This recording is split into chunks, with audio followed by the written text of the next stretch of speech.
اعوذ باللہ من الشیطان الرجیم، بسم اللہ الرحمن الرحیم۔ السلام علیکم ناظرین، آپ کو یہ پتہ ہے کہ آج سے 3-4 روز پہلے میں نے آپ کو سفارتی طور پہ تقرر و تبادلوں کے حوالے سے آگاہ کیا تھا، اور یہ بھی بتایا تھا کہ کون کس کو کس جگہ پہ پوسٹ آؤٹ کروانا چاہتا ہے، سیکٹری خارجہ کون ہوں گے۔ میرا ویلاگ پڑا ہوا ہے، آپ دیکھ سکتے ہیں، آج سے 3-4 روز پہلے کا۔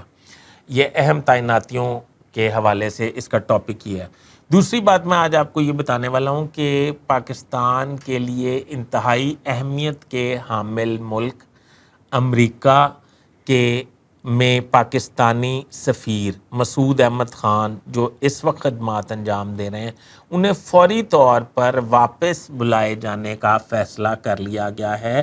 ان پہ یہ الزام عائد کیا گیا ہے کہ وہ پی ٹی آئی امریکہ کے لوگوں سے نہ صرف روابط بڑھا رہے ہیں بلکہ ان کے مذموم عزائم، یعنی کہ پاکستان کی حکومت کے خلاف جو بھی اقدامات کیے جاتے ہیں ان میں وہ استعمال بھی ہو رہے ہیں۔ حال ہی میں واشنگٹن ڈی سی میں پاکستان ایمبیسی میں ایک مینگو پارٹی رکھی گئی جس میں پی ٹی آئی امریکہ کے عہدیداروں کو مدعو کیا گیا۔